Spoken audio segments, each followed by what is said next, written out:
Every December, we sit down to review our budgets, our to-do lists, our what's next goals, but rarely do we audit our souls. Tonight, the house is quiet. The day's noise has finally settled into the floorboards, and the only light comes from a single lamp on my desk. It casts a warm, soft circle on the dark wood. My coffee mug, now cold, sits beside a journal, its pages still blank. The screen on my laptop is dark, a silent black mirror reflecting the quiet room. Outside, a gentle rain has started to fall, each drop a soft tap against the window pane. This is the space I come to when the year begins to wind down. This is the pause. It is not a time for grand plans or ambitious goals. It is a time for listening, for feeling the weight of the last 12 months and asking what they have left behind inside of me. This video isn't about performance reviews or profit margins. It's about the quiet lessons 2025 tried to teach us, about work, money, identity, and what it really means to live a life that fits. Success without peace isn't success. I remember a specific stretch of months this spring where my calendar was a testament to productivity. It was a beautiful, color-coded beast, back-to-back meetings, project deadlines, ambitious targets. I was hitting every goal. The numbers were climbing, the reports were glowing, the feedback was full of praise. But when I would finally sit down in the evening, a profound and unsettling emptiness would wash over me. I had built a life of impressive motion, but I had forgotten to build a life of meaning. We are taught to equate a full calendar with a full life, to see exhaustion as a badge of honor. But peace, stillness, and contentment don't show up on a performance review. This is the great illusion of progress, the belief that moving faster is the same as moving forward in a way that truly matters. I was winning a race I didn't remember choosing to run. The lesson that finally broke through the noise was this: success without peace is not success at all. It is a hollow victory. Reflection prompt: where in my life this year did I trade my inner peace for the appearance of productivity? The cost of staying where you don't belong. A dear friend of mine spent most of 2025 in a job that was, by all external measures, perfect. It came with a prestigious title, a comfortable salary, and the kind of stability that many people dream of. Yet every Sunday night, a familiar dread would creep in. She described feeling like she was slowly shrinking, her creativity withering under the weight of a culture that didn't align with her values. She was safe, but she was not free. She was living in a beautiful cage. The comfort zone can feel like a sanctuary, a safe harbor from the storms of the unknown.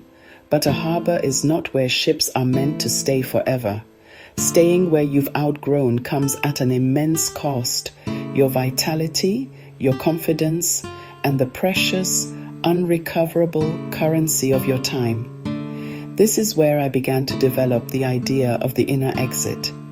It's a quiet, internal process of giving yourself permission to outgrow a space. The mental and emotional act of turning toward the door even before you take the first physical step. The inner exit is a commitment to your own growth, a silent promise that you will not abandon yourself.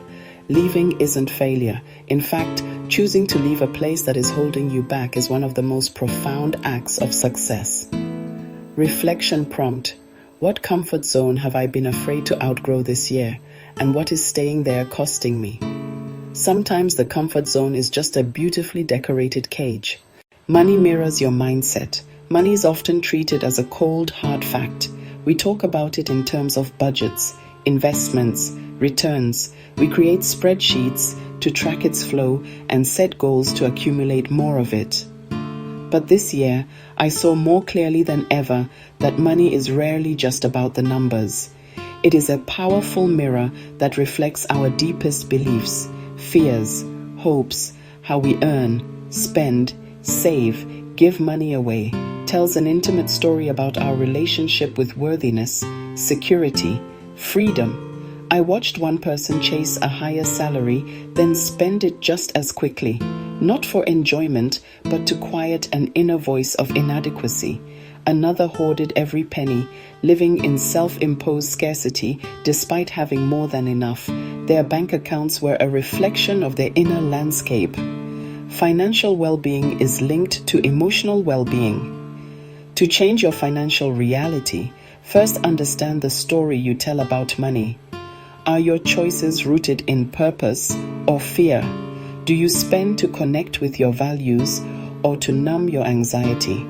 Do you save from hope for the future or terror about what could go wrong? Begin with reflection, not judgment. Reflection prompt. What is one financial choice I made this year that came from fear and one that came from purpose? Relationships are currency. In a year filled with professional demands and financial pressures, the most profound lesson came from a very simple human place. The real currency of our lives is our relationships. It's the people who show up for us on the hard days, the ones who listen without judgment, and the ones who celebrate our small victories with genuine joy. Think of your energy and time as a finite resource. Every interaction is a transaction. Some relationships are like high-yield investments, others are like slow drains. One of the most enriching moments of my year was a simple walk in the rain with a friend who had called just to check in. We didn't solve any problems. We just walked and talked. That 1 hour did more for my soul than any achievement could have.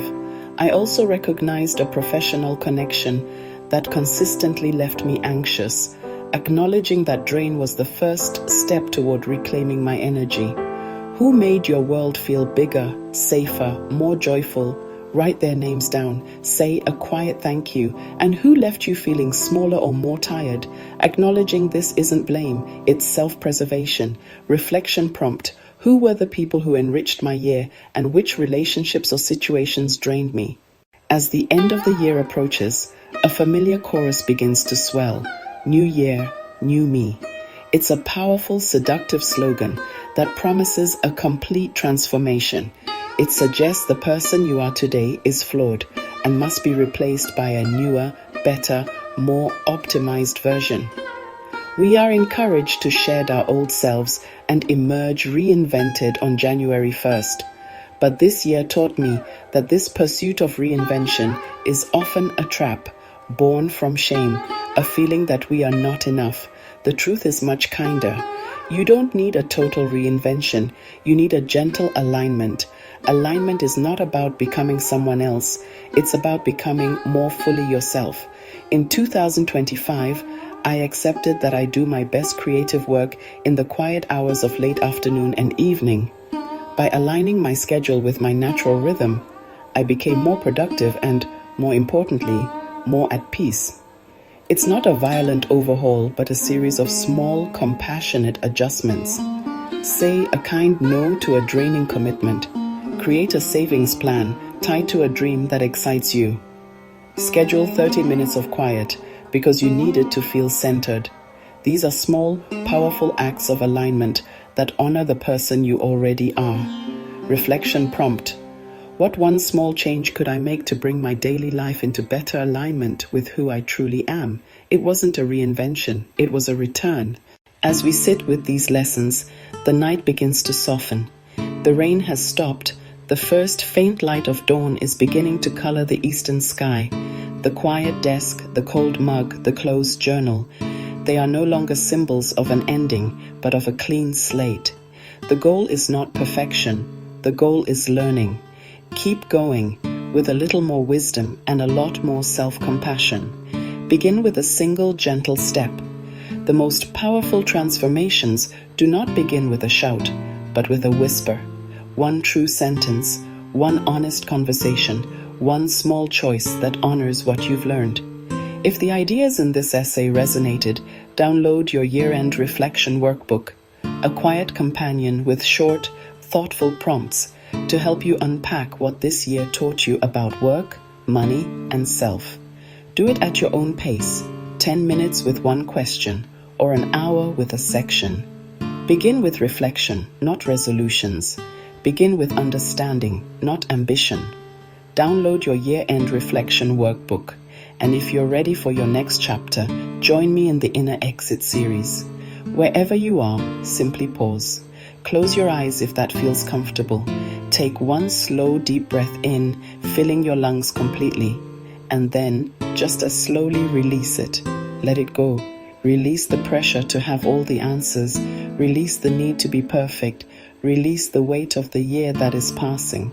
For those pulled toward leaving a space that no longer fits, the Inner Exit series is there. For money and mindset, the Financial Reflection Workbook awaits. Be here, in this moment, with this single breath. This is where every new beginning is born. You have survived. You have learned.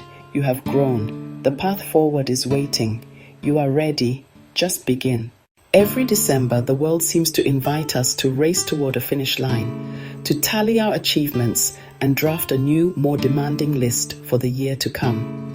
We are encouraged to measure our worth in metrics, in promotions, in numbers on a spreadsheet. We count our wins and paper over our losses, but in the rush to become a new me, we forget to sit with the person we are right now. We neglect the quiet, profound lessons that are only visible when we slow down. This is not an essay about what you should achieve in 2026. It is an invitation to sit with what 2025 taught you. This year, for me, was a masterclass in hard lessons. 2025 was a year of shouts for many of us.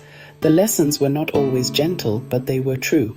They were about the difference between motion and meaning, between staying and belonging, between earning and being truly wealthy in the ways that matter. So let's sit here for a moment in this quiet space. Let's not rush to the next thing. Instead, let's turn the page on this year with intention and care.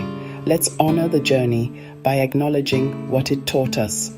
Think of this not as a performance review, but as a quiet conversation with a trusted friend. The only agenda is understanding.